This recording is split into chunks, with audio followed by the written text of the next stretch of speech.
Buonasera a tutti, benvenuti e grazie. Nei giorni scorsi il presidente di ADS Pinmao, Marco Consalvo, ha presentato la candidatura di Trieste quale hub europeo per le terre rare. Il presidente non ha potuto essere qui stasera perché ha altro impegno concomitante, ma vi saluta tutti quanti e ha piacere di questo incontro su un argomento attuale e di interesse. Hanno questa denominazione le terre rare non perché siano estremamente scarse, ma perché quando furono scoperte erano difficili da trovare e soprattutto da separare dagli altri minerali. Il vero problema è che raramente si trovano concentrate in giacimenti ricchi e facili da sfruttare. Sono spesso disperse e mescolate ad altri minerali, rendendo estrazione e separazione costose e complesse. Le terre rare comprendono 17 elementi chimici, i 15 lantanidi più scandio e ittrio, e sono fondamentali per magneti per auto elettriche, motori elettrici, turbine eoliche, smartphone, batterie e molte altre tecnologie avanzate e green. Da questo deriva la loro strategicità e la necessità di mantenere delle scorte di sicurezza da cui l'industria europea possa attingere in caso di necessità. Il porto di Trieste e il suo particolare regime doganale di Portofranco possono rappresentare una soluzione logistica ottimale. E non è una novità, considerando che da molti anni rappresentano un hub ideale per altri materiali strategici, anche se molto più comuni, come l'alluminio, l'acciaio, il rame e altri. Ma negli anni scorsi la programmazione degli investimenti nelle infrastrutture portuali sembra aver dimenticato la necessità di attrezzare terminal per poter sbarcare questi materiali e di trasferirli in depositi franchi o doganali interni in modo fluido e sostenibile, sia dal punto di vista economico che da quello ambientale. Non sono mancati in passato i contributi all'elaborazione di piani e le proposte per lo sviluppo infrastrutturale e gestionale del nostro porto, che alla luce della storia si sono rivelati tanto corretti quanto disattesi. Abbiamo ancora tempo per recuperarli ed aggiornarli, se il mercato lo richiede e se gli investitori privati sono disponibili a crederci.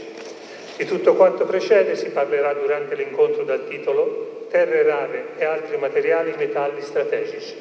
Sull'argomento informeranno ed esprimeranno le loro opinioni i relatori dell'incontro, che sono Renata Casano, capo dipartimento Global Risk e Analisi Macroeconomica di Schaffer AG, Anna Carnielli, avvocato marittimista esperta di commercio internazionale, aggiungo collega e amica e presidente del Propeller Club Porto di Venezia, Luigi Grillo, General Manager Access World Italy, Walter Gregori, segretario generale dell'Associazione Spedizionieri, Natale Dittel, segretario generale dell'Autorità di Sistema Portuale. Moderatore dell'incontro Stefano Visintin, presidente della Confedera Friuli Venezia Giulia, e ringraziamo il presidente Paoletti per averci raggiunto. Grazie presidente, buonasera. Quindi a questo punto passo la parola al moderatore dell'incontro. Stefano, la parola a te.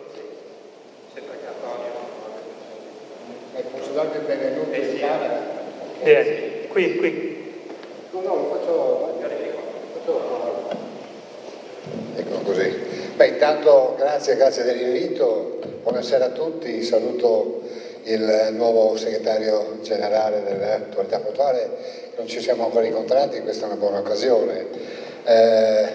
Quando mi hanno telefonato il segretario degli spedizionieri e poi comandante Zerbini cercavano ospitalità, e ho detto: ma quale casa migliore che la Camera di Commercio, che da sempre ci occupiamo di logistica, di trasporti e vi accompagniamo da sempre in giro per le fiere per il mondo, per cui abbiamo fatto l'accordo e siete nella casa dell'economia del nostro territorio, della città di Trieste, ma ormai la Camera è la Camera della Venezia Giulia, una Camera che guarda un po' questa benedetta Venezia Giulia e sta seguendo con cura tutti i lavori che riguardano il trasporto e logistica. Stefano Visintin è anche vicepresidente appunto della Confcommercio, di cui io sono presidente da tanto tempo, e di conseguenza ben lieto di essere qua con voi. Vi auguro un buon lavoro e una buona prosecuzione negli anni qui in casa vostra. Grazie e buon lavoro a tutti.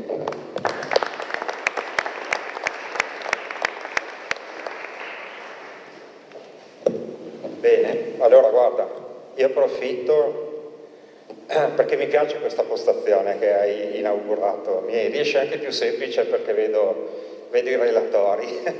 Allora, sì, tra i relatori che io vi presenterei, ci ha fatto bene il Presidente, ma insomma dico due parole in più, e li presento nell'ordine in cui parleranno, perché c'è una piccola inversione di ordine, in quanto l'avvocato Anna Carnielli è collegata da remoto, visto che oggi peraltro, ecco, la salutiamo, buona serata Anna. Oggi ha anche una bella serata davanti, quindi la lasceremo libera dopo l'intervento. Allora, Anna Carnielli è una professionista riconosciuta nel panorama giuridico italiano per la sua competenza nei settori del diritto internazionale, del commercio e del diritto marittimo e dei trasporti. Laureata in giurisprudenza presso l'Università degli Studi di Trieste, e oggi siamo, mi dispiace segretario, siamo in preponderante maggioranza, e con una tesi peraltro dedicata, se non sbaglio, alla polizza di carico multimodale, quindi una cosa di estrema attualità. E fondatrice dello studio legale BLC, Barcati Carnielli Partners, con sedi operative a Treviso, Venezia, Padova e Pordenone, assiste imprese italiane e straniere nelle attività connesse alla logistica, allo shipping, alla contrattualistica internazionale e alle operazioni commerciali transfrontaliere. Ultimamente, negli ultimi anni, è diventata anche autrice e ha pubblicato assieme a Francesca Messina, che molti di noi conoscono, e Marcello Ficci, che non è in sala, ma insomma è ben noto alla platea, un saggio sulla riforma del diritto doganale nelle operatività del diritto marittimo, che io ritengo sia un testo particolarmente interessante e molto utile operativamente parlando. Come è stato detto, attualmente è Presidente del Propeller Club di Venezia, è stata anche Presidente degli Agenti Marittimi del Veneto. Io direi, presento brevemente anche gli altri, insomma, ho fatto un po' lunga. Anna, ti ho dato molto spazio, adesso con gli altri sarò più sintetico. Renata Casaro, responsabile dei rischi globali, analisi macroeconomica presso la società Scheffler AG a Berlino. Uno dice, vabbè, chissà cosa fa questa società. È una società molto grande, pur essendo di proprietà familiare, okay? È una società molto grande, si occupa di fornitura e di subfornitura a tutte le imprese dell'automotive sparse nel mondo. E questo ci fa capire perché l'abbiamo invitata qui stasera, non solo perché è un'amica, non solo perché si è laureata all'Università di Trieste, alla Facoltà di Economia e Commercio, ma anche perché appunto ha una visione della sua postazione berlinese, ovviamente andando sempre in giro per il mondo, ha una visione molto completa su quelle che siano le necessità dell'industria europea e non solo europea in merito di materie rare e materiali strategici in genere. Luigi Grillo, direttore generale di Access World Italy, un'azienda di logistica e magazzinaggio con sede a Trieste, è collegata a una rete globale che copre, se non sbaglio, 30 paesi, fa soltanto che 28 milioni, questo gruppo fa soltanto che 28 milioni di tonnellate all'anno, 1200 dipendenti sparsi per il globo, insomma, credo che possa darci una visione abbastanza completa di quella che è la logistica delle materie in generale, materie prime in generale, materie strategiche nel particolare. Lo ringrazio insomma per aver aderito al nostro invito anche un pochettino all'ultimo momento. Walter Gregori, allora io so che molti di voi avrebbero avuto piacere di incontrare oggi Ampelio Zanzottera, che è l'autore di quello di cui parlerà Walter Gregori. E lui sarebbe venuto, l'abbiamo sentito, abbiamo visto, lui sarebbe venuto molto, molto entusiasticamente. Però purtroppo ben per lui, ha un intervento programmato, quindi gli auguriamo ogni bene, e a sostituirlo ci sarà Walter Gregori, che è l'attuale segretario generale dell'Associazione degli Spedizionieri, laureato in giurisprudenza all'Università di Trieste. E diciamo che appunto sta seguendo le attività della nostra associazione di categoria da tanti anni ormai, no? Ecco, in precedenza ha svolto dei compiti di management in società estere che favorivano, estere, austriaca, che favoriva gli investimenti esteri in Austria. E per finire, ma ovviamente non per finire, Natale Dittel, nuovo segretario generale dell'autorità portuale del Mar Adriatico Orientale, che ha avuto una lunga esperienza nello stesso ruolo presso l'autorità di sistema, la faccio più sintetica, della Sardegna, così facciamo prima, e anche lui laureato in giurisprudenza, purtroppo non a Trieste, ma insomma questo ce ne facciamo una ragione, perché viene da una regione talmente bella che gli possiamo perdonare ogni cosa, e sarà il modo per conoscerci, per conoscerlo meglio e per affrontare questi temi di cui parleremo fra pochissimo. Bene, presentati i relatori, per i quali vi prego un grande applauso cumulativo.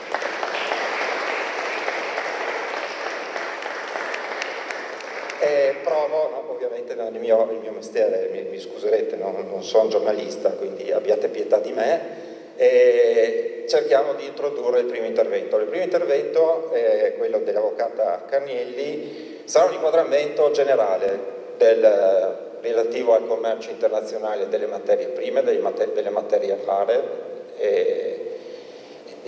per capire quali sono le vere problematiche e gli ostacoli nel commercio, e per capire anche se c'è la possibilità per le imprese italiane o europee più in generale per un'attività di raffinazione o di estrazione di queste materie dai rifiuti elettronici, e se c'è magari forse anche la possibilità di una sostituzione di queste materie prime nella produzione con materiali nuovi.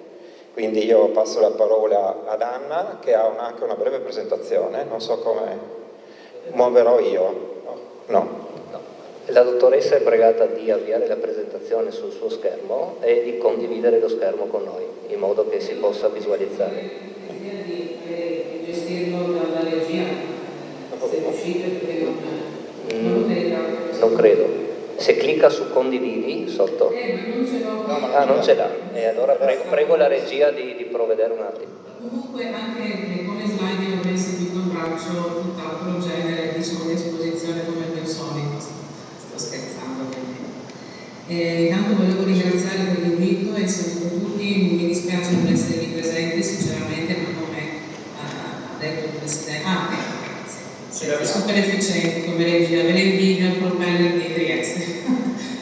Ringrazio il Presidente Zerbini e ringrazio anche Stefano Visentin per l'invito, per avermi coinvolto in un convegno che è sicuramente un momento di confronto utile, perché è un momento storico sul quale è il caso di, proprio per l'industria italiana, non è solamente un tema, lo abbiamo compreso tutti, di nicchia, ma è un tema strategico proprio per una corretta pianificazione industriale. Senza queste terre rare di cui sono composti, abbiamo compreso la maggior parte, come dall'esposizione del Presidente Zerbini, la maggior parte degli strumenti elettronici che ci consentono proprio uno sviluppo nel senso proprio informatizzato del sistema, verso l'evoluzione di ogni ambito di carattere economico dello Stato. Anche dal punto di vista ambientale abbiamo compreso con i pannelli solari,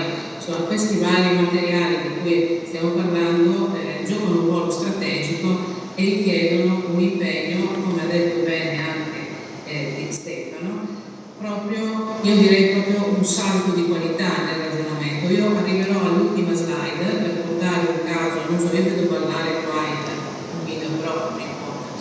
Cercherò di essere magari sintetica, perché abbiamo compreso che il deposito, la raffinazione e il riciclo sono i tre momenti fondamentali che riguardano questi materiali. Ovviamente anche l'importazione in Italia di queste terre rare è subordinata al pagamento dei dazi doganali a determinate procedure, in quanto le terre rare sono classificate principalmente nei capitoli 28, cercherò di dare delle indicazioni, nel capitolo 26 della tariffa doganale.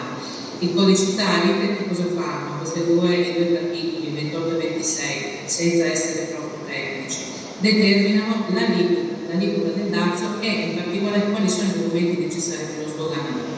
Questo, diciamo, a volo d'Aquila, un inquadramento di carattere giuridico in Italia. Italiano.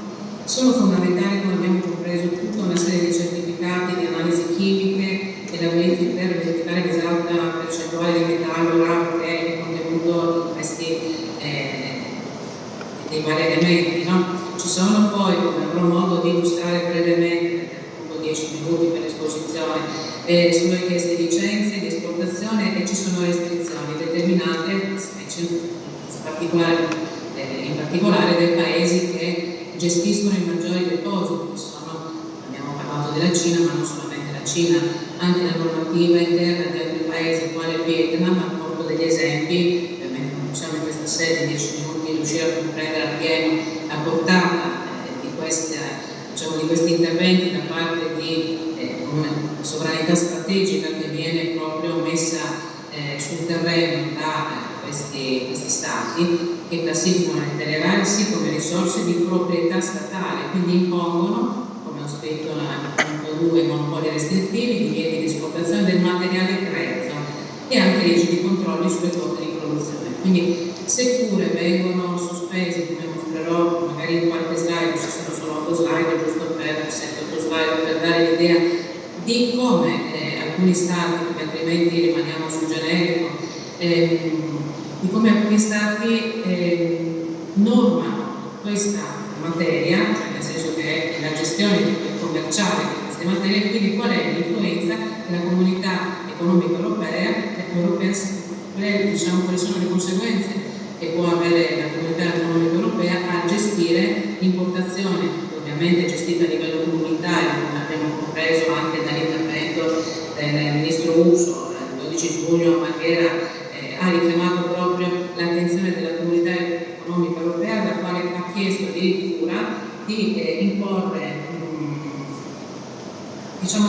delle limitazioni all'esportazione di materiale utilizzato nei di riciclo che contiene terre rare, perché appunto siamo carenti di questo materiale al punto tale che è strategico anche lo studio del riciclo, riutilizzo, che non è appunto considerato in maniera residuale, ma anche essa stessa ha un'importanza strategica. Quindi un ministro italiano recentemente ha richiesto alla comunità europea, quindi in Unione Europea non è che ognuno va da solo, ecco. I singoli stati agiscono stanno cercando di agire in maniera sinergica per reagire a restrizioni che vengono imposte da questi stati che sono detentori della raffinazione e controllo dei depositi di queste sostanze, questi materiali che sono fondamentali per la produzione dei cibi e quant'altro. Altra cosa da sottolineare, come abbiamo detto, quindi key point, come ho evidenziato, sono non solamente la regolazione di carattere europeo, oltre che nazionale e recepimento di quella comunitaria. Abbiamo infatti un regolamento europeo sulle materie prime critiche che è stato recepito da una legge, la 115 del 2024, che fissa appunto tutte queste procedure autorizzative. Ovviamente comprendendo che si tratta più delle volte di l'estrazione di questi minerali richiede, anzi ha un impatto importante sull'ambiente, quindi è sottoposto anche a procedure molto rigide per quanto riguarda la valutazione di impatto ambientale.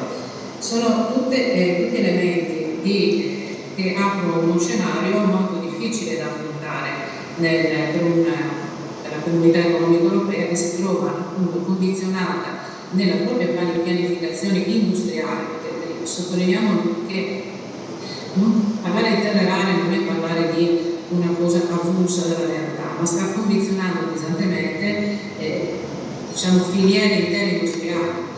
Quindi il punto è, adesso andando proprio all'obbligo di riciclo, lo ho accennato facendo riferimento anche a una dichiarazione recente che porterà probabilmente anche delle evoluzioni di carattere normativo europeo. Ho portato degli esempi, la seconda slide sul Vietnam, direi.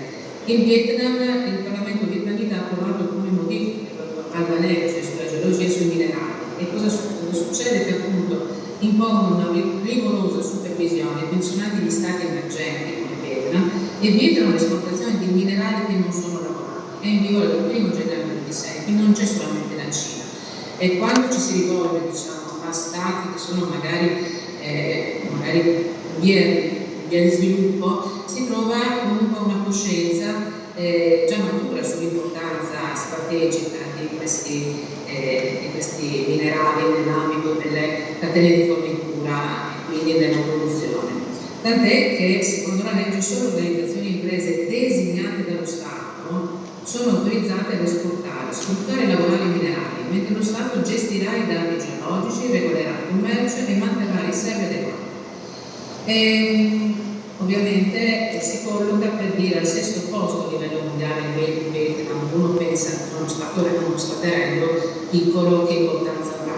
Quindi questo è per dare una dimostrazione pratica che anche gli stati che non sono necessariamente importanti, diciamo come la Cina, nel senso come la Russia, hanno maturato già questa importanza, diciamo anche per loro stessi come dal punto di vista geopolitico come Stato, per porsi in maniera non negoziale con gli altri Stati alla pari, se non addirittura avere l'Europa che va a richiedere e quasi a supplicare forniture, quindi acquisiscono dei ruoli diciamo governativi e strategici fondamentali nell'ambito del panorama internazionale, grazie a che cosa?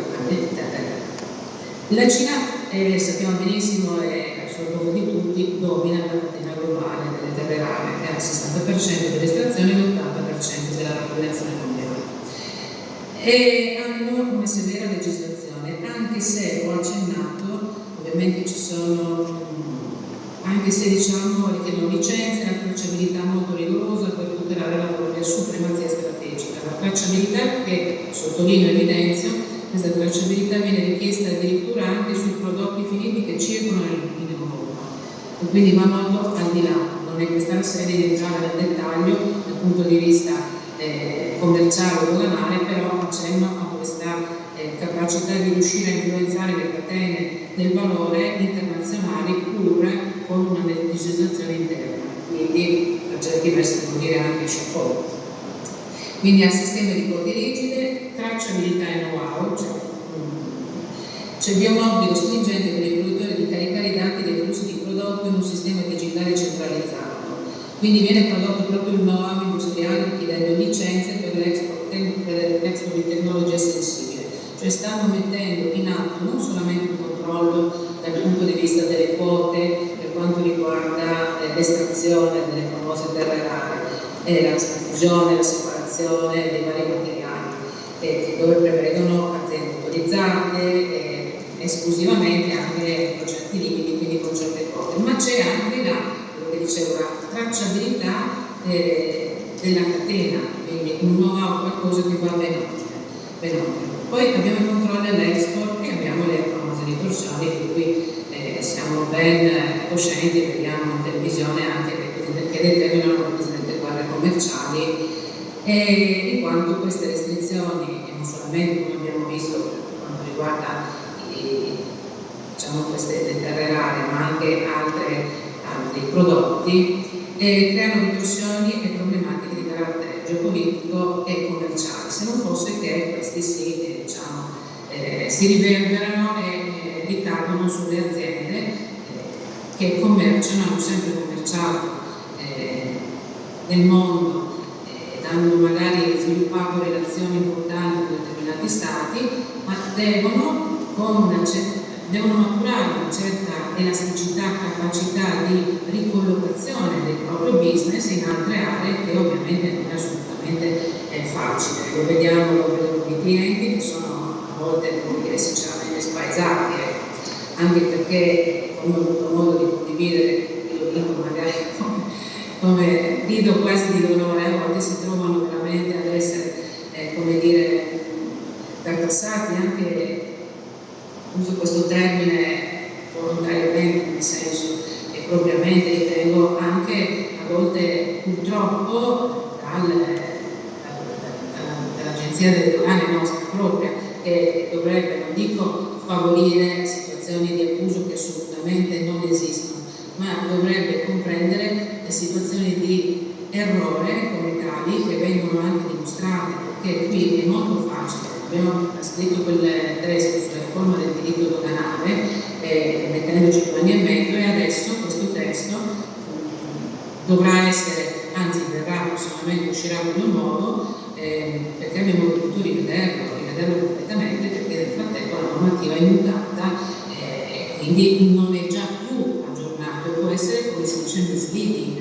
Questa cosa è significativa perché già per attori del settore giuridico diventa difficile rimanere, diciamo, sul pezzo e aggiornato, visto il tecnicismo estremo al quale insomma siamo sottoposti.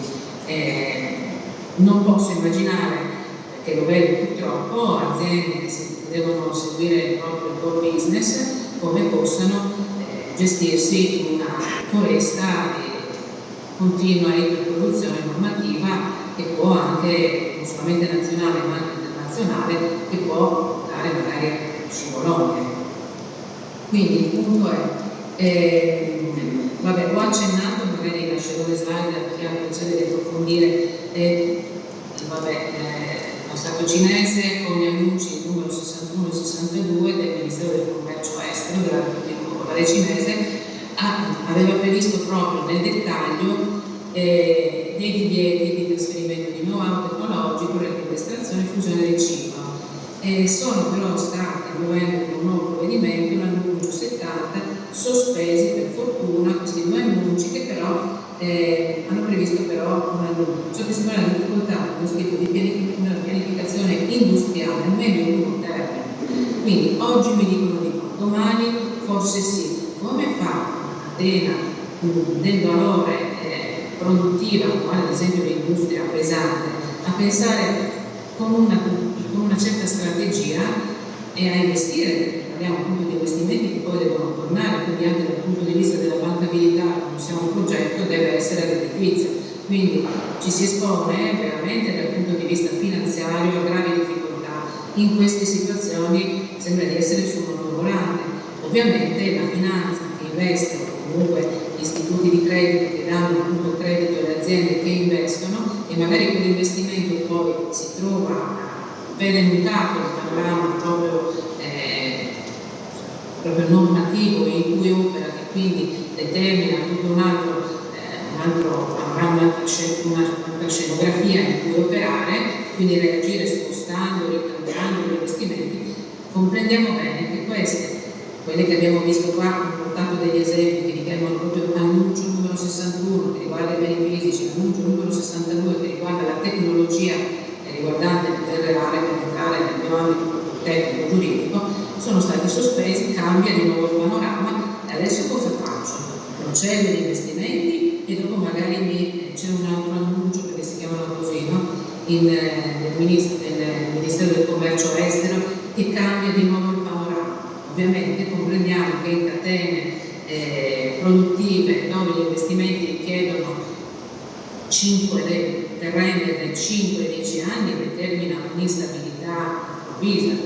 Quindi queste cose qua, partendo dal concetto del terre rare, messe a terra nelle varie ambiti di appartenenza, collegati ai sistemi giuridici che influiscono direttamente, non solamente dal punto di vista giuridico sulla normazione comunitaria, ma entrano proprio nelle catene di valore con la loro normazione di casa propria. Quindi questa è in qualcosa, questi effetti extraterritoriali della normativa estera non si sono mai visti in maniera così impattante come in questo periodo. Quindi per quello dico c'è bisogno, e questo è un mio quasi diritto di lavoro, perché anche il sistema Italia, quando si parla del sistema Italia, prende coscienza della difficoltà in cui si trovano a operare realisticamente, questo non è pietismo, le aziende, perché veramente c'è necessità non di dare una mazzata finale quando si fanno dei controlli che magari possono anche il discorso luce, potremmo aprire, ecco, e questa cosa qui magari dovremmo riuscire a maturarla in maniera più propria, mi permetto di dire, perché è un momento storico, congiunturale, strategico per il nostro paese, certo per la comunità europea, però parliamo dell'Italia, insomma, che ha ottime opportunità di sviluppo, però se riusciamo a ragionare veramente a operare in termini di sistema. Vabbè, abbiamo detto l'impatto sulla supply chain e le strategie possibili, ovviamente l'audit completo della catena di approvvigionamento. Il problema grosso, quindi per mappare la presenza di minerali critici, ovviamente il problema grosso di molte aziende che hanno medie dimensioni è riuscire a organizzare dal punto di vista economico proprio interno una funzione che effettivamente abbia le competenze e il tempo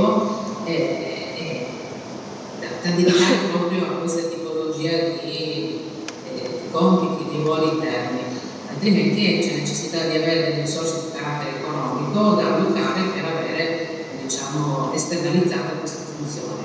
Vedo che in questo periodo molte aziende sentono, almeno vedo con i clienti, sentono questa necessità, mi chiedono a chi potersi rivolgere. Certamente gli spedizionieri doganali sono, diciamo, al fronte, quindi conoscono bene e hanno quella sensibilità di carattere commerciale, però molto spesso anche loro sono in difficoltà per questa ipernormazione che anche ai tecnici del diritto risulta oltremodo, diciamo, indigenza. Accenno solamente, poi concludo, un approccio innovativo al problema, segnalo questa cosa che mi ha fatto veramente illuminare. C'è una società, si chiama Rare Factory, che magari potrete vedere, insomma, non ho poi approfondito altro, però veramente questo è probabilmente l'approccio giusto che potrebbe contraddistinguere l'Italia per dare proprio una svolta al problema, perché se non ci sono questo tipo di materiali, di minerali, non è che possiamo inventarli, dobbiamo subire, a questo punto cercare di imparare al meglio o recuperare, come abbiamo detto, come diceva il ministro Urso, anche materiali che potrebbero essere di riciclo, però questo qui non è qualcosa di effettivamente strategico. C'è questa startup che però non è di 4 ragazzini nel garage di casa, ho visto la notizia, non conosco peraltro nel dettaglio queste persone, sono di me. Quindi, che tra l'altro è partito qui a Venezia questo progetto da alcuni anni, c'è l'ex rettore dell'Università di Foscari, che sostanzialmente cosa fanno? Lo dico in sintesi, poi nel dettaglio potete leggere la slide, concludo.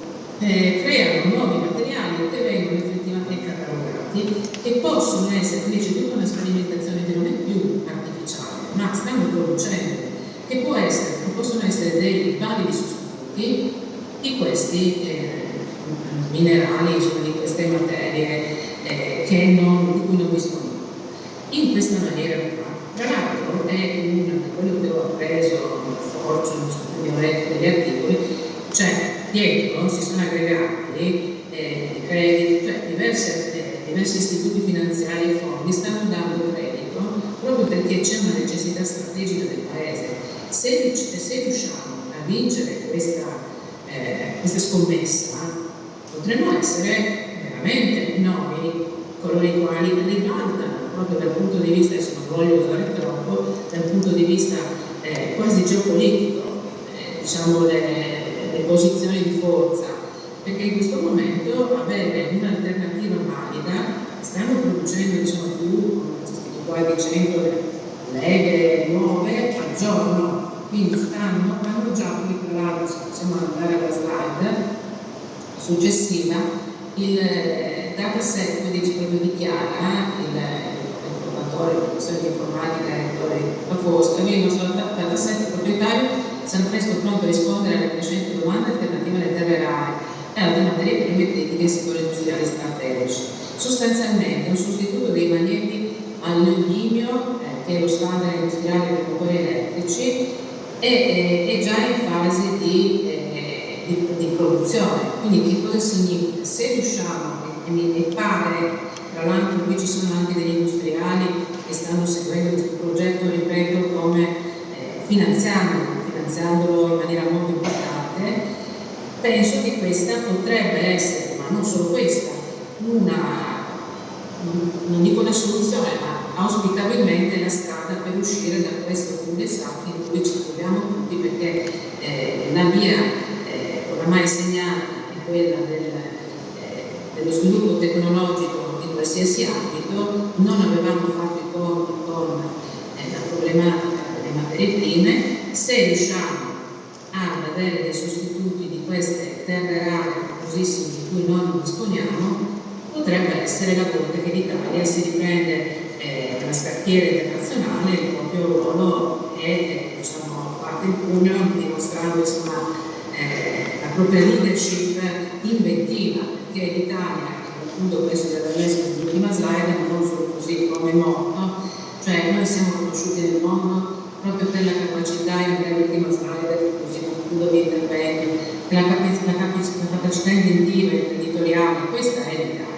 E se riusciamo a vincere questa challenge, questa sfida in un contesto, se possiamo passare alla prossima slide, ecco, se riusciamo noi a proporre una via alternativa a questo problema internazionale e mondiale, penso che ci verrà riconosciuta la capacità di ingegno innovativa che è propria di noi italiani. Questo voglio dare come segnale di auspicabile chiusura insomma, positiva, perché altrimenti noi dobbiamo fare i conti come stiamo facendo con grandi difficoltà, noi dico come aziende e quindi come sistema Italia, ma dobbiamo essere fiduciosi perché abbiamo belle teste, grande capacità.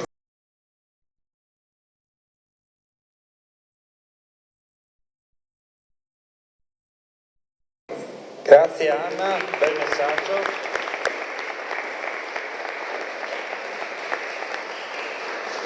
Grazie Anna del messaggio, sicuramente di speranza, ecco, però mi pare di capire che comunque di questi materiali abbiamo ancora bisogno, non siamo ancora pronti a sostituirli, abbiamo necessità probabilmente di stoccarli da qualche parte, di creare uno stock strategico per diciamo livellare un po' queste onde minacciose che tu ci hai prospettato anche con l'introduzione di regolamenti anche all'ultimo momento da parte dei produttori, e quindi vediamo di capire, avanzando nel nostro ragionamento di questa sera, se diciamo, qual è la previsione dell'industria europea in merito a ciò, anche alla luce dei pronunciamenti del G7 che ha richiamato la necessità anche dello stoccaggio.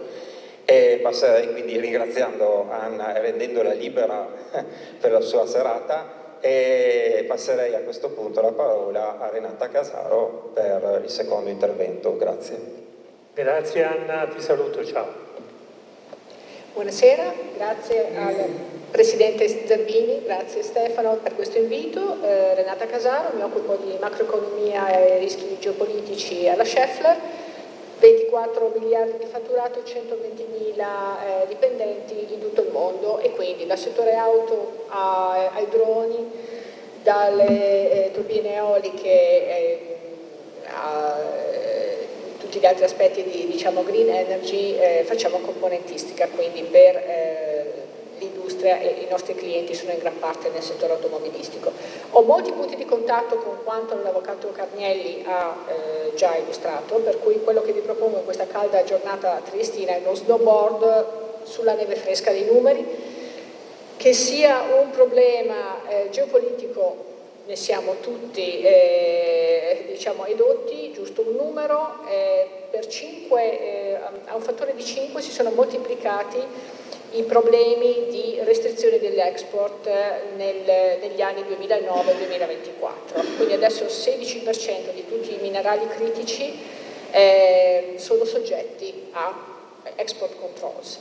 Quindi questo sicuramente è un problema che non è solamente di industria, ma è un problema anche geopolitico. Ovviamente sull'importanza dei vari settori industriali già sono state dette molte cose, è un problema di domanda, è un problema di restrizione, è un problema anche di prezzo, e ovviamente sono già stati illustrati un po' i nomi ricorrenti: dysprosio, neodymium, praseodymium, terbium, sono soprattutto questi 4 importanti per noi del settore auto. Ora, Non occorre che andiamo oltre a parlare ancora di Cina, si parla sempre di terre rare, ma ovviamente c'è anche il rame, l'alluminio, il litio, il tungsteno e i componenti del platino, quindi lì andiamo più nei materiali critici. E chiaramente le aziende sono un po' di anni, anche noi stiamo mappando più i nostri bisogni e ci stiamo anche alleando con clienti, fornitori, per avere più chiarezza nella filiera. Ovviamente questo è un grafico interessante, dal punto di vista americano fa vedere nell'angoletto in blu sempre quei 4 elementi che vi ho detto sono quelli che hanno un rischio più alto di diciamo restrizioni o problemi geopolitici e l'impatto più alto sul prodotto interno lordo. Quindi chiaramente il rischio si misura in termini proprio monetari. Adesso qualcosa prodomomia, dunque questi sono materiali importanti per la produzione dei motori elettrici, soprattutto per la loro per le performance magnetiche e per il controllo della temperatura nei motori delle auto elettriche, quindi sono fondamentali e chiaramente siamo uno dei produttori di questo tipo di motori che vanno anche però usati ovviamente in grandezze diverse anche nella robotica, quindi non si tratta solamente di auto ma si tratta appunto di tutto quello che è mobilità ma anche automazione. Ovviamente l'avvocato Carnielli aveva anche parlato di sostituzione, noi stessi stiamo anche considerando motori elettrici senza queste terre rare, però 2 numeri anche qui importanti da ricordare: l'88% dei motori elettrici usa queste terre rare, mentre la market share dei motori elettrici che usa delle alternative è il 5%. Chiaramente noi seguiamo il cliente, se il cliente ci chiede un tipo di motore elettrico o l'altro vogliamo poter fare entrambi, ma ricordiamoci questi 2 numeri. Come diceva Stefano, il problema è ancora molto attuale, anche se le alternative vengono investigate. Vengono investigate le alternative, ma si investiga anche lavorare più strettamente nella filiera, quindi in Germania tra la BASF, quindi chimica, il cliente BMW, la Henkel chimica, Mercedes, SAP, noi, Siemens e così via. Abbiamo fondato Catena X, che è un sistema per mappare la supply chain e tutti i materiali e quindi anche le terre rare. Quindi bisogna avere dei dati per poter fare delle politiche e anche poi parlare anche con la politica, con l'Europa, oltre che con il nostro governo. Allo stesso tempo qui c'è un'iniziativa governativa sul riciclo, dove noi siamo capofila come Schaeffler per incrementare il riciclo delle terre rare e di altri materiali. Quindi questi sono, diciamo, aspetti pratici di quanto l'avvocato Carnielli vi ha già anticipato. E ovviamente l'Europa con il suo Critical Raw Materials Act, ovviamente delle politiche, delle regolamentazioni che insomma dovrebbero essere semplici per aumentare l'indipendenza strategica dell'Europa, perché alla fine questi materiali sono fondamentali anche per la difesa, non solo per l'energia o l'energia pulita e la mobilità. Un punto interessante, perché alla fine io sono comunque una persona di finanza, alla fine insomma si tratta di soldi, è la Banca Europea degli Investimenti. E questo potrebbe essere anche interessante per Trieste. Noi come azienda ovviamente i nostri dati, i nostri calcoli li facciamo, anche perché poi vogliamo parlare con l'Europa, ma vogliamo parlare anche con la Banca Europea degli Investimenti, e guardiamo giusto un attimo nel quadrato verde i punti che loro hanno messo avanti. Loro vogliono aiutare e finanziare quello che è Quality Enabling Infrastructure, quindi chiaramente si parla dell'infrastruttura che c'è dietro alla fornitura dei materiali critici. E poi si fa un riferimento anche ai corridoi, e qui siamo in terra IMEC, in terra anche l'iniziativa dei 3 mari, e sicuramente hanno anche poi un aspetto comunità locali e territori, no? E chiaramente anche qui vediamo che quelli che sono i corridoi possono essere usati per le terre rare, ma possono essere usati anche per altri scopi. Quindi, e alla fine il punto è, siccome fiscalmente siamo molto ristrette, public-private partnership è quello che fanno in America e noi in Europa dovremmo fare di più.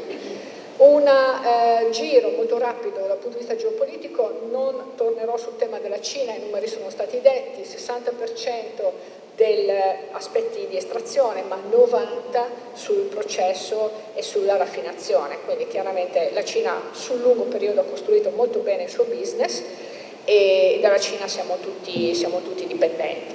È interessante questo terzo punto qui di lato. Nel loro 15° piano quinquennale hanno spinto quest'idea del potere volumetrico, inteso come proiezione della Cina anche nei loro avamposti minerari, logistici, dal Medio Oriente all'Africa, all'Asia centrale, all'Argentina, con acquisizione di start-up, acquisizione di miniere, di porti, di infrastrutture, eccetera. Quello è il long game.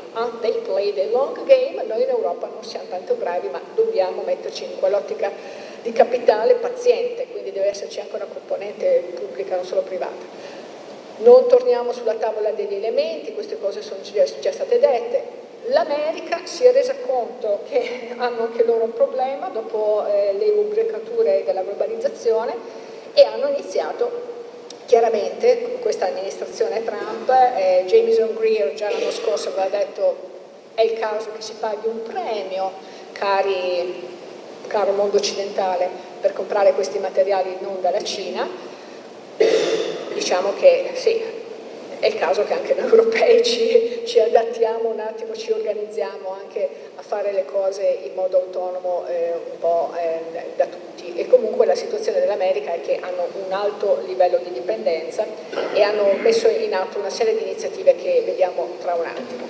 È chiaro però una cosa, quando hanno istituito dei dazi del 145% sui prodotti cinesi, immediatamente la Cina ha reagito con l'export control sulle terre rare e hanno fatto marcia indietro. Quindi da un lato hanno delle politiche piuttosto lungimiranti sull'indipendenza dei materiali critici, poi però con i dazi anche uno stop and go di breve termine.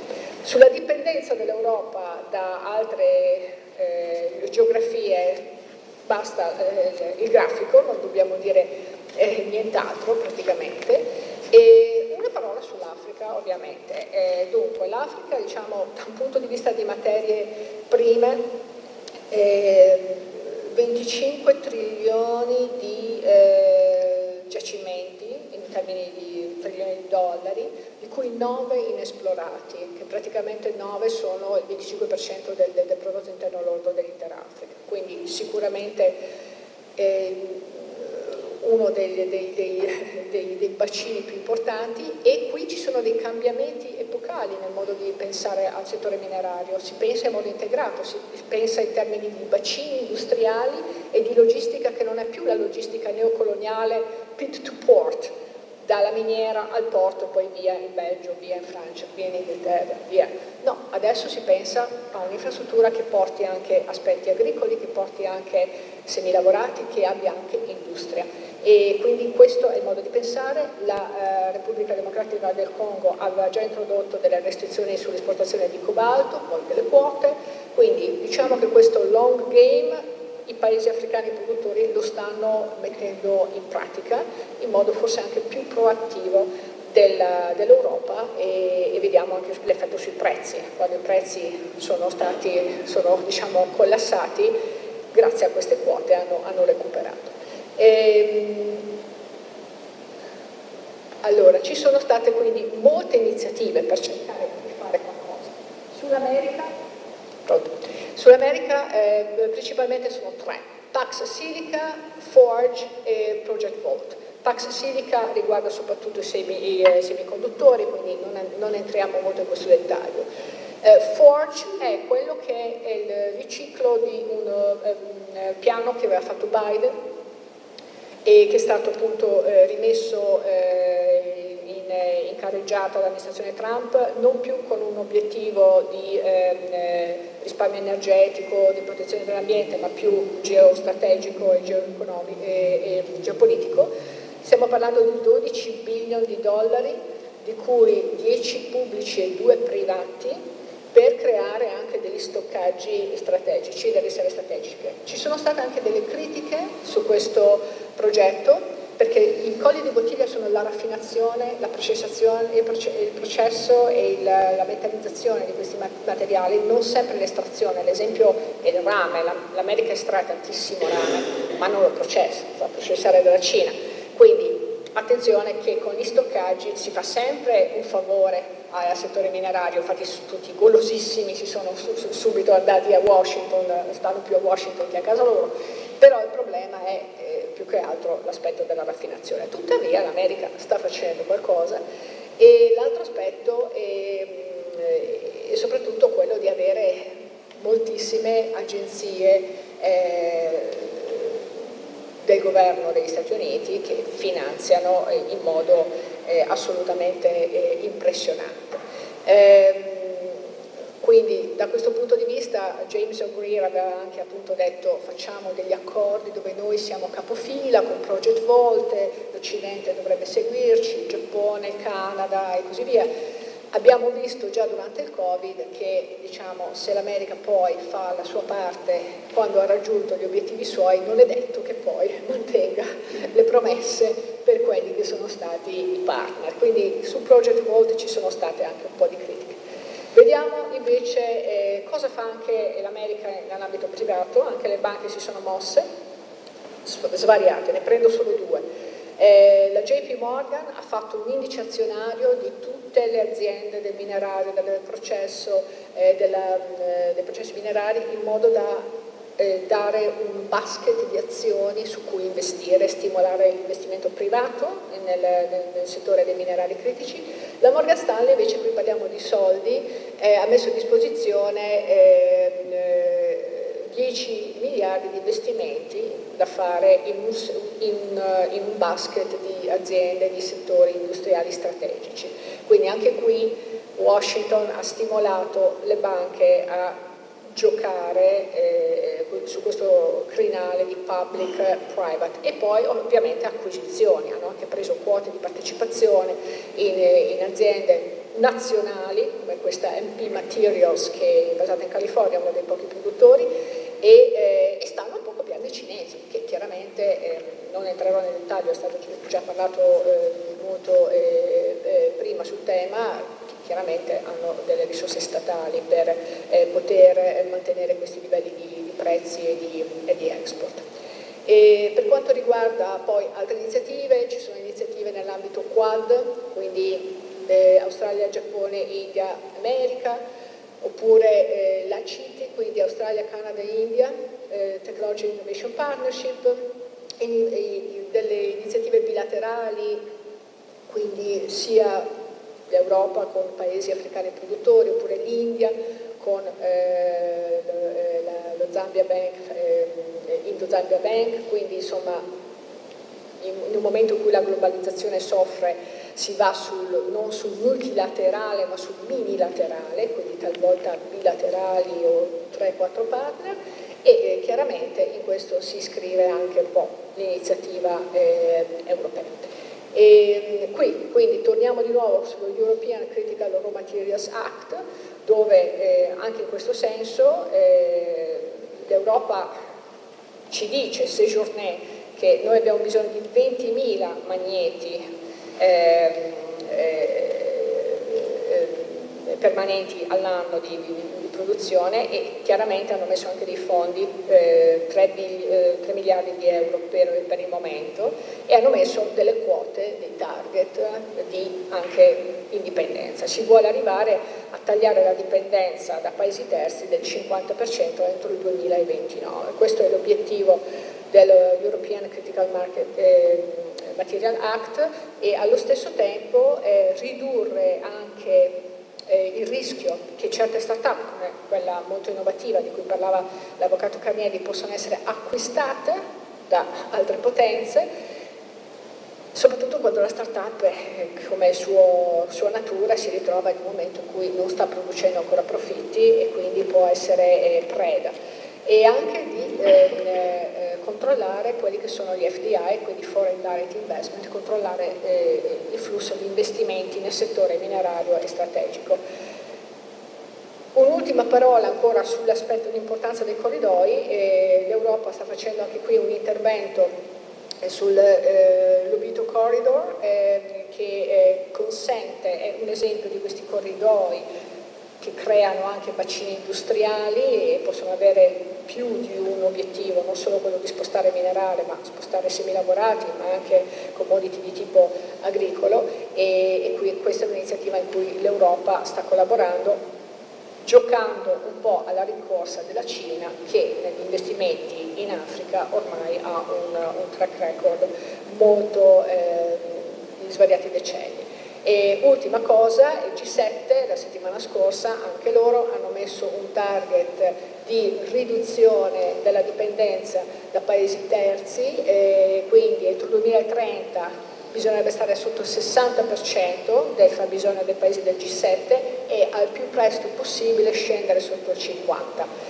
Sono belli target, ma come ci arriviamo? Per me la cosa importante è il riferimento ancora una volta alla MDB, cioè alle Multi-Development Banks, Multilateral Development Banks, di cui per quanto ci riguarda noi in Europa la Banca Europea degli Investimenti è la più importante, c'è il KfW in Germania, Credit für Wiederaufbau, e sicuramente appunto anche dal punto di vista italiano ci sono le istituzioni omologhe che probabilmente si stanno attrezzando, perché senza una collaborazione pubblico-privato è difficile poter avere un minimo di graduale incremento della resilienza. Ci vorranno anni, ci vorranno decenni, ma se non iniziamo non ci arriveremo. E con questo ovviamente tutto ciò si lega molto bene ai temi del corridoio IMEC e quindi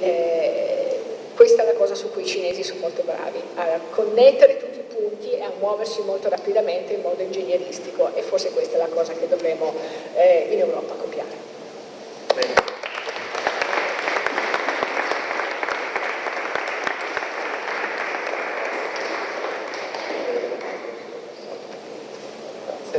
Bene, grazie Renata per questa panoramica completa mondiale, direi, non solo europea, e adesso sono già state citate altre materie che non sono strettamente materie rare, e adesso avremo l'intervento di un collega che ha molto piacere stasera sia qua con noi, e si occupa soprattutto di metalli ferrosi, e abbiamo visto che la chiusura del stretto di Hormuz ha fatto schizzare in un paio di mesi il prezzo dell'alluminio del 25%.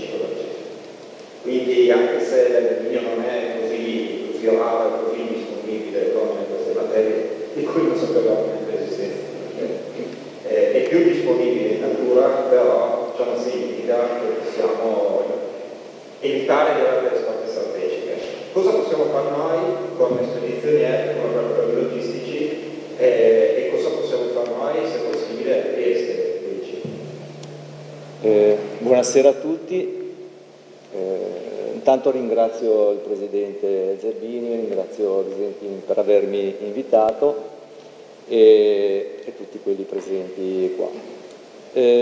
Cosa possiamo fare? Una bella domanda, sicuramente qualcosina si può fare. Intanto velocemente, Access World è tra i principali player nella logistica dei metalli ed è attivo in tantissimi, 30 paesi, ma in tantissimi paesi nel mondo. Le nostre filiali in Africa, Asia, diciamo Cina, Centro America e Sud America, tra l'altro in qualche modo lavorano anche già nello specifico sulle terre rare. La mia esperienza, ovviamente, come diceva Gentini, è più sul discorso dei metalli non ferrosi. Porto un po' il caso poi specifico, vedremo dopo, sull'alluminio. Il contesto di mercato, tendenza europea dalla supply chain estera, anche i relatori precedenti ce l'hanno ampiamente spiegata. Le criticità geopolitiche, che sono un problema principale in questo momento, come quello che è successo nello Stretto, non sono solo le guerre, perché abbiamo visto anche un paio di anni fa quello che è successo a Suez, quando una nave si è incagliata, e tutto quello che è venuto poi, tutte le problematiche che sono uscite fuori. Lo stesso può succedere a Panama adesso con i problemi climatici, mancanza di acqua, non si riesce più a far passare anche lì le navi, quindi in qualsiasi momento la situazione diventa critica. Quello che è importante a questo punto è fondamentale avere degli stock sicuri e tracciabili nelle aree sia retroportuali che anche portuali, doganali, franche, che trovano in Trieste, la location ideale.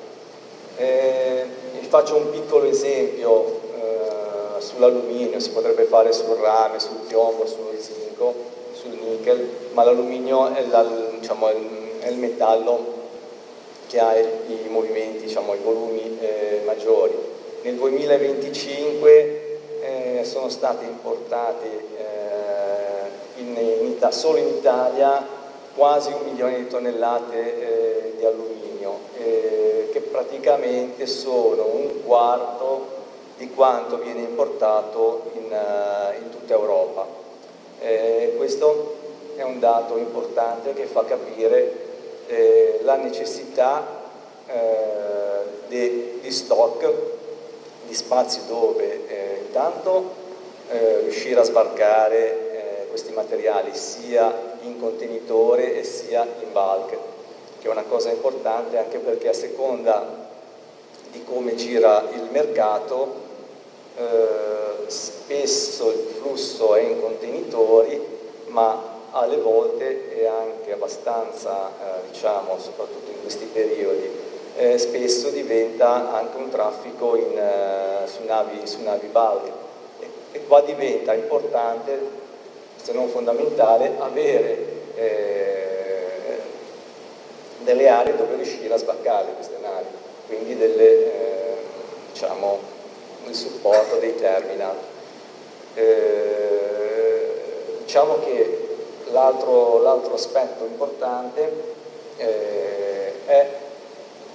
sono le strutture, perché sì che si riesce, da un lato a gestire, scusate un attimo, ecco, sono i risultati, scusate un attimo, mi sono perso un secondo, allora andiamo avanti. La logistica come parte della soluzione, sì, i risultati concreti arrivano quando si stringe un dialogo costruttivo che si definisce le politiche e ci rende possibile la loro attuazione sul piano logistico, che era quello a cui volevo arrivare prima. È necessario sia avere le aree disponibili, ma sia che si riesca con le politiche giuste a definire, a portare avanti quelle che sono le azioni che il territorio, spedizionieri, associazioni, tutti quanti hanno già portato sul tavolo, delle trattative, sul tavolo, dei vari player, della questione. Fondamentale, ripeto, sono appunto le infrastrutture portuali idonee. A questo punto concludo, sono stato penso abbastanza veloce e dritto sullo scopo. Promuoviamo Trieste come un hub e usiamo i nostri punti di forza, che sono, come sappiamo benissimo, il regime di Portofranco, il punto strategico in Europa, che lo sappiamo benissimo, e a questo punto mettiamo assieme l'esperienza, le strutture, le risorse del territorio proprio per riuscire nell'intento di portare più traffico di quello che abbiamo già sui metalli strategici, e anche usiamo questa esperienza per provare a lavorare sul discorso delle terre rare. Questo è il mio intervento.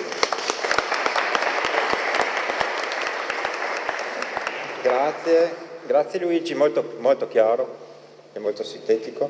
Mi sono perso un attimo, ma... No, ma il pensiero è chiaro, cioè dobbiamo mettere assieme le forze di operatori privati e anche autorità del sistema portuale in maniera di non perdere il traffico che abbiamo avuto, anzi di aumentarlo. Ed è difficile, no? Nel momento in cui lo spazio di varchi portuali sono pochi, sono congestionati, ma è ovvio che questo è un messaggio che dobbiamo recepire in qualche modo, no? E parlando anche tra di noi, anche tra operatori privati. Quindi solo apparentemente, no? Adesso l'intervento che segue è un po' fuori tema, cioè in realtà è molto in tema. Si parla di un messaggio della bottiglia del 1999, che è stato appunto il contributo dell'Associazione degli Spedizionieri del Porto di Trieste all'elaborazione del piano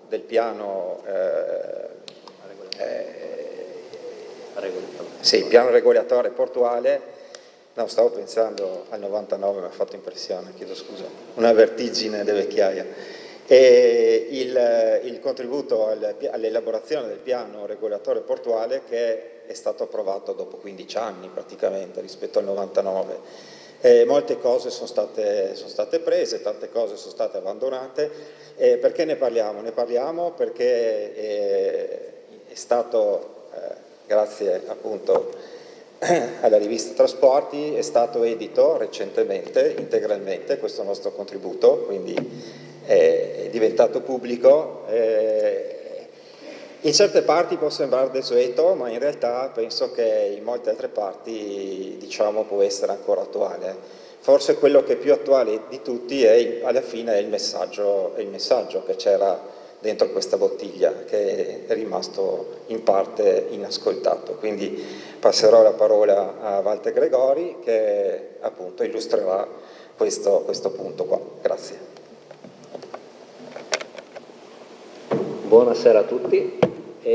Come ha introdotto il Presidente Visintin, io sono in associazione da una decina d'anni ormai, perché il tempo passa, dal 2016, e ho raccolto un po' il testimone da chi oggi doveva parlarvi di queste e di altre cose, quindi partirò dal lavoro che è stato fatto all'epoca, parliamo della fine degli anni 90, come contributo delle categorie economiche, spedizionieri e terminalisti, per redigere quello che sarebbe diventato il piano regolatore portuale, quindi un po' la cartina tornasole di come si procede allo sviluppo infrastrutturale di un sistema logistico e portuale.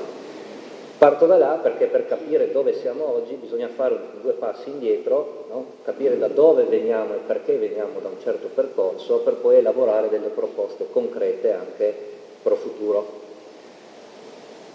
Non entro ovviamente nel merito del discorso terre rare perché ne so molto poco, è anzi molto interessante, grazie per le informazioni di oggi, che sicuramente approfondiremo, ma partendo dal discorso infrastrutturale, perché queste terre rare o meno rare da qualche parte devono passare per raggiungere le industrie europee e riuscire lavorate per i clienti che comprano i prodotti fatti in Europa. Allora, 1999, sì, come ha detto il Presidente, alcuni temi trattati si sono rivelati esatti, benché sottostimati. Chiaramente si parlava di navi, contenitori fino a 8-9 mila TEU, oggi arriviamo a 24.000, ma la proiezione era al 2010, in quello che era ragionevolmente prevedibile. E due sono gli elementi fondamentali: il reperire aree anche esterne al porto, fuori dalla circoscrizione portuale, per adibirle ad uso logistico, perché c'era la consapevolezza che l'infrastruttura portuale da sola non ce la fa e bisognava razionalmente utilizzarla. E il secondo elemento era garantire la polifunzionalità del sistema portuale, quindi il sistema di banchine, retrobanchine e magazzini doveva garantire la polifunzionalità. E questo era inserito nel framework, nel contesto di quello che è il Porto Franco di Trieste, che dovrebbe funzionare per obblighi anche internazionali in maniera leggermente diversa rispetto a quello che succede negli altri porti italiani. Avendo un ruolo internazionale, deve garantire l'accesso e la movimentazione di qualsiasi tipologia di merce, a prescindere, mentre negli altri porti nazionali, come spesso accade, prevale la logica di quello che è più economicamente conveniente. Quindi il porto di Trieste ha anche una funzione regolatoria di mercato ed istituzionale, e questo in virtù di obblighi internazionali. Prima il collega Grillo, assessore e nostra associata, citava il regime di Porto Franco, non a caso per certi materiali, perché può diventare fondamentale. Ovviamente all'epoca si considerava porto quello che è sempre stato porto, c'è anche il punto franco vecchio, tant'è che è stato commissionato uno studio da parte dell'Associazione Spedizionieri e Terminalisti per ricavare in quell'area 900.000 metri quadri di nuove aree da adibire a un terminal polifunzionale. Quindi riempiendo tutto il tratto di mare che va dall'attuale e anche allora esistente banchina, da Barco Lapovedo fino ad arrivare alla diga foranea esistente, e questo ovviamente cosa comportava? 900.000 metri quadri di area portuale, 2.600 metri lineari di banchina utilizzabile, con pescaggi tra i 15 e i 19 metri. Guarda il capitano Zerbini, anche Trieste Marine Terminal, il nostro associato, il molo settimo arriva a 18 metri ed è in grado di accogliere navi fino a 24.000 TEUs, giusto? Ovviamente bisognava mantenere il raccordo ferroviario, che è stato invece tagliato tra il 98 e il 99 nel generale disinteresse istituzionale, questo purtroppo va detto, e nei progetti che abbiamo commissionato all'epoca i miei predecessori era prevista anche la soluzione per il traffico stradale. Da un lato c'era il progetto e la proposta di fare una viabilità in sopraelevata per evitare la congestione di Barcola e per raggiungere il centro, strada che passava sostanzialmente sopra il muro che oggi divide Porto Vecchio dalla stazione ferroviaria per i passeggeri, e collegare il punto Franco Vecchio con il punto Franco Nuovo con un terminal, con un tunnel sottomarino. Uno dirà follia.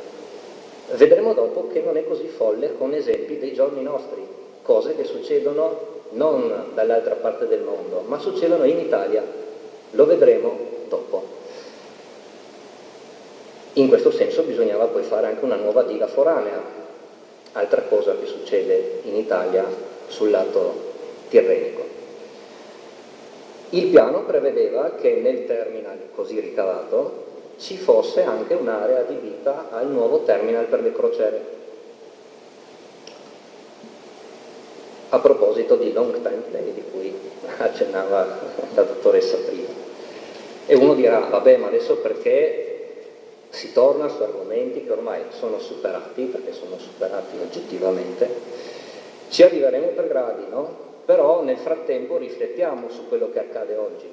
Oggi accade che i camion passano sulle rive per andare da Punto Franco Vecchio a Punto Franco Nuovo, il che non è necessariamente un bene per nessuno, né per le strade né per i cittadini. Le navi da crociera quando attraccano bisogna chiudere metà delle rive con tutti i disagi per la cittadinanza, e i camion che lasciano il Punto Franco Vecchio per raggiungere le principali arterie stradali passano anche per il centro città. Venerdì scorso io dovevo andare a Officina e mi sono fatto via Fabio Severo con un bel camion e circa 30-40 macchine davanti a me, che giustamente doveva uscire dalla città e portava pannetti di alluminio. Venendo ad oggi cosa abbiamo a disposizione di strutture nuove? Abbiamo la nuova piattaforma logistica, che è un terminal importantissimo, adiacente, diciamo così, forma un terminal unico con quello che era lo scalo Legnani. Ci sono 270.000 metri quadri tra piazzali e magazzini, e meno male che c'è, evidentemente. Ha aperto i battenti nel 2020 e sta raggiungendo i propri limiti operativi, nel senso che come dire, viva Dio, il lavoro non manca. Il problema è l'accessibilità a quel terminal, perché non ha delle strade adeguate per essere raggiunto e quindi per poter far confluire e defluire le merci in maniera adeguata. Evidentemente bisognerà attendere ancora un po' per arrivare allo svincolo con la grande viabilità, no? Questo è previsto in quello che è il progetto del futuro Molo Ottavo e del recupero dell'ex area a caldo della Ferriera, dove sorgerà principalmente un parco ferroviario ma anche delle banchine. Sappiamo cosa succede in via Svevo, no? E non fa piacere a nessuno, evidentemente, no? Ora, questo terminal è dedicato per lo più alle autostrade del mare, quindi Ro-Ro, traghetti, e qualcosina di contenitori. Ovviamente fa anche un po' di general cargo, ma lo fa nei limiti di quello che è la possibilità, dati gli spazi e dati i collegamenti stradali e ferroviari che ha. Perché il terminal è come un cuore, se non ha le vene che portano e fanno defluire il sangue, il cuore fa quello che può. Cosa manca quindi oggi a Trieste? Mancano banchine e aree per gestire in maniera adeguata il traffico delle navi convenzionali. Segmento che interessa esattamente le cosiddette commodity, no? Alluminio, rame, acciaio inossidabile, che sono materie prime fondamentali per l'industria nazionale ed europea, al di là delle terre rare evidentemente, no? E cosa serve questo? Torniamo alla polifunzionalità di un porto. Oggi abbiamo un unico terminal che è interamente dedicato a questo tipo di lavoro e si trova in punto Franco Vecchio e l'Adria Terminal, che lavora e lavora molto bene. E meno male che ce l'abbiamo, perché il tonnellaggio è molto importante e però non sappiamo, in base al nuovo piano regolatore portuale che è stato approvato, dove questo terminal troverà una sua collocazione in futuro. Al momento non lo sappiamo, non lo sa la clientela e immagino non lo sanno neanche le industrie che si approvvigionano da queste materie prime fondamentali. Si può anche pensare che il traffico convenzionale possa non essere quantitativamente così importante.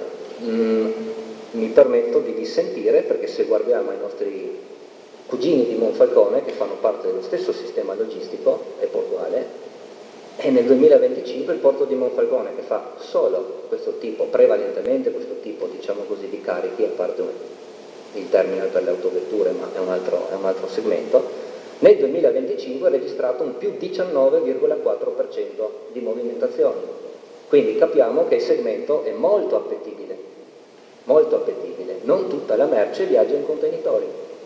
C'è tanta merce che può viaggiare, a seconda anche dei periodi e delle circostanze geopolitiche, anche con nave convenzionale. È un concetto che abbiamo ribadito anche durante la consultazione pubblica sul Molo Ottavo, come associazione di categoria, la polifunzionalità. Serve garantire una visione complessiva dei vari segmenti di traffico, che in passato purtroppo è mancata, questo purtroppo va detto. È mancata non per mancanza di proposte degli operatori, ma per mancanza di ascolto da parte della classe dirigente e politica. Che cosa fare ora? Ora bisogna impostare un metodo di lavoro, secondo noi, diverso. Bisogna avviare un confronto concreto con le categorie imprenditoriali, perché non bisogna rinunciare a niente. In tal senso qualcosa si muove a livello regionale, per esempio abbiamo la cabina di regia sulla logistica, che è un bene e magari ci fosse stata 25 anni fa, e questo va fatto prendendo degli esempi di quello che succede a livello nazionale, non serve andare dall'altra parte del mondo a cercare esempi in altri paesi. Se guardiamo il lato tirrenico, vediamo che Genova è un grande esempio di questo tipo di approccio politicamente trasversale, che mette insieme tutti i vari partiti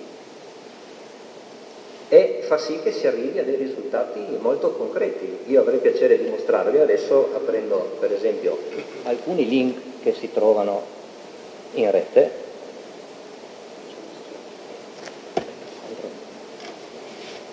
Perdonatemi, no. Eccoci qua. Volevo mostrarvi questo. Questo è quello che è stato programmato a Genova e che entrerà in funzione nel 2029. È il tunnel subportuale che collegherà tutte le aree del porto di Genova per decongestionare il centro cittadino e le strade sia in sopraelevata che usate dai cittadini quotidianamente per muoversi, ed è un'opera finanziata e che, ripeto, aprirà nel 2029. Quindi questa è una testimonianza di oggi che, se si vuole, si fa. Anche in Italia, con i nostri tempi, con le nostre procedure, con tutti i nostri limiti, oggettivamente, ma si fa. Volevo farvi vedere un'altra cosa, a proposito, sempre in quest'ottica. Qui vediamo, 15 giugno 2026, Porto di Genova, attivo il nuovo collegamento San Benigno sopraelevata portuale, accesso diretto ai caselli e meno traffico in città. Questa è una parte di quelle opere, però è il 15 giugno 2026, stanno aprendo con tutte le difficoltà e i problemi. Quindi il messaggio che vuole passare è dare maggiore attenzione e ascolto a chi in porto lavora, perché siamo tutti cittadini di questa città e nessuno ha piacere di vedere le strade congestionate, tutti viviamo qua. Con un po' più di ascolto e di considerazione qualche problema forse ce lo saremmo potuti risparmiare, permettendo anche al porto di Trieste di crescere di più e meglio, diversificando i traffici. Concretamente, entrando nel merito, qualche proposta su cosa si potrebbe fare nel medio termine? Si potrebbe ragionare sulla creazione o il recupero di banchine per il traffico convenzionale ad uso pubblico, che è quello che accade a Monfalcone.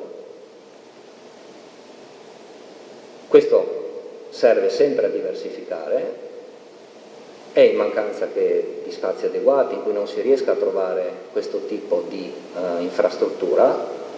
Si può ragionare nel modulare le concessioni e le nuove costruzioni che si vorranno fare infrastrutturali affinché venga garantito anche una quota di questo mercato, in modo che i terminal futuri o futuribili abbiano nei piani di traffico anche questo tipo di gestione. Un altro punto è senz'altro l'abbattimento dei magazzini multipiano in punto Franco Nuovo, che sono strutture assolutamente obsolete che portano via un sacco di spazio, per liberare un po' di aree dietro ai moli quinto e sesto, anche perché non vorrei che a qualcuno venisse in mente poi di vincolare questi magazzini, visto che sono là da molti decenni, che è quello che è successo in punto Franco Vecchio, con tutte le conseguenze deleterie del caso. Altra cosa che si potrebbe ragionare di fare è tombare, cioè riempire lo specchio acqueo tra i moli quinto e sesto. Non è un'opera da poco, ma non è neanche impossibile. Ora, queste considerazioni sono ovviamente dovute al dovere istituzionale, diciamo così, no? Di un'associazione di categoria che raggruppa la grande maggioranza degli operatori privati, spedizionieri e terminalisti. Diversificare, creare opportunità di lavoro, ma serve anche a ridurre i rischi, no? A essere pronti a reagire, ad essere resilienti, che va tanto di moda, anche rispetto agli oligopoli che si creano in certi segmenti di traffico tra i grandi armatori. Diversificare serve per ridurre il rischio e in questo bisognerebbe anche considerare, secondo noi, il valore aggiunto che ha questo tipo di movimentazioni in termini occupazionali. Noi sappiamo che per quanto riguarda il carico unitizzato, contenitori piuttosto che RoRo, soprattutto contenitori, ma anche RoRo gradualmente, l'automazione sarà ineludibile. Questo è ovvio, succede in tutto il mondo e succederà anche da noi. Anche perché questo riduce, diciamo così, il rischio di interferenze, cioè meno persone ho io in un piazzale, meno rischio ho di avere infortuni sul lavoro. Questo è ovvio. Oltre ad ottimizzare tutto il flusso con l'intelligenza artificiale, con tutto quello che ne consegue. Però nel traffico convenzionale è richiesta invece manodopera professionalizzata, perché bisogna entrare nella stiva della nave, rizzare e derizzare un carico, preparare quel carico in banchina e movimentarlo poi in banchina. E noi, nel nostro piccolo, no, ci teniamo ancora un po', no, a quella cultura del lavoro portuale che vorremmo poter portare avanti con nuove figure professionalizzanti, nuovi investimenti, ma ci piace vedere un lavoro, diciamo così, variegato, pur nella modernità. Quindi noi auspichiamo un maggiore dialogo e se le istituzioni vorranno, ovviamente noi ci siamo. C'erano i nostri predecessori 25-30 anni fa, ci siamo anche noi adesso. Grazie.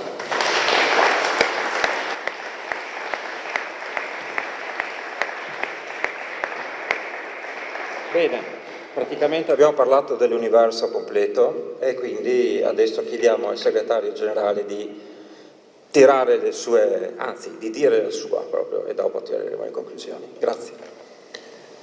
Grazie Stefano, buonasera a tutti, ringrazio per il cortese invito il Propeller, il suo presidente dottor Zerbini, tutto il consiglio direttivo, ringrazio la platea. Ma prima di affrontare il tema che ci impegna stasera sulle terre rare e sulle materie prime critiche, l'ultimo intervento mi obbliga a fare delle precisazioni. Colgo lo spunto propositivo, però bisogna, è mio obbligo appunto precisare alcune cose. Tra l'altro parto proprio da Genova perché io prima di arrivare a Trieste per 3 mesi sono stato il direttore generale proprio della viabilità e della sicurezza portuale, quindi conosco molto bene le situazioni che ha evidenziato il dottor Gregori, e c'è pure un paradosso perché nelle mie riunioni a Genova con la mia direzione, ma anche il mio segretario generale, il mio presidente, il modello era proprio Trieste, il modello era Trieste.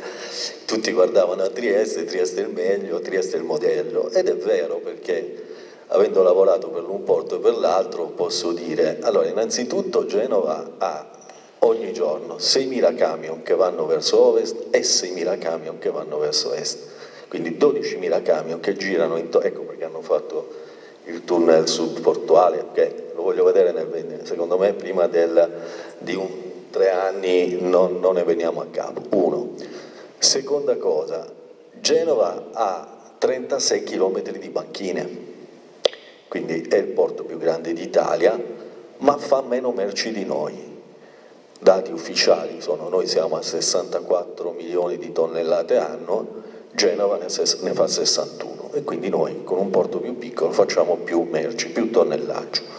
Adesso non è, scusatemi, un confronto Genova-Trieste, che però Trieste rimanga per tutti i porti italiani, e ve lo dice uno che li ha girati praticamente tutti, e cioè Trieste rimane il modello. Noi mandiamo 54% di merci fuori dal porto via ferrovia e non c'è nessun porto, ma non in Italia, in Europa, che ha un numero del genere. Siamo molto sopra, al di sopra del dato che la Unione Europea indica a tutti i porti europei. Quindi quando, non dico che noi non abbiamo problemi, abbiamo diversi problemi che però grazie anche a questa nuova programmazione stiamo riuscendo ad affrontare, io spero a risolvere, vado sintetico. Allora, la stazione di Servola, il finanziamento era bloccato e invece adesso sta per arrivare il decreto del MEF, quindi non del MIT ma del MEF, sui 200 milioni di Servola, e pubblicheremo la gara entro il 30 di giugno, quindi adesso. Molo-Ottavo, ugualmente gli atti sono pronti e sono 2 progetti che cammineranno insieme, e questo credo che sia un successo enorme per tutto il Friuli Venezia Giulia, quindi non per Trieste ma per l'intera regione, ma io direi per l'Italia e anche per l'Unione Europea. Adesso io non vi voglio più tediare con quello che stiamo facendo, la nostra pianificazione portuale, cioè il famoso DPSS, documento di pianificazione strategica di sistema, che è stato anche questo licenziato dai nostri uffici, adesso verrà sottoposto a Regione e Comuni. E veniamo al tema odierno delle terre rare e e delle materie prime critiche. Un primo dato che mi viene in mente è che il regolamento comunitario è dell'aprile 2024, cioè il 1252, 11 aprile 24. Già questa data ci dice che l'Unione Europea, non voglio essere irriverente, però si è svegliata molto tardi, dalle mie parti si direbbe a buoi scappati. Ma creare un hub delle terre rare a Trieste non è che sia tanto una novità.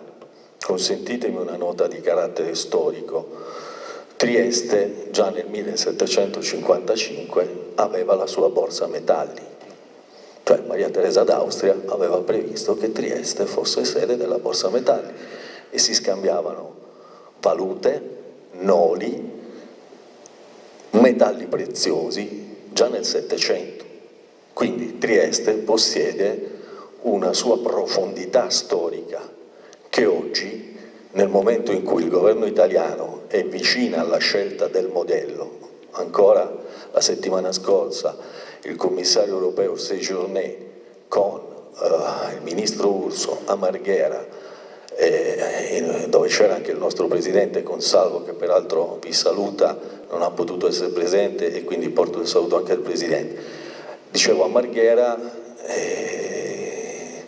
e quindi l'Alto Adriatico con Ravenna, Marghera e Trieste hanno proposto un modello. Ora, perché dovrebbe essere Trieste piuttosto che Ravenna, piuttosto che Venezia Marghera? E qui torno alle mie note storiche. Nel momento in cui si sceglie un modello bisogna anche stare molto molto attenti a come lo si va a proporre e ad ideare. Lo dico perché noi ci siamo candidati convinti della nostra forza, convinti anche del nostro modello.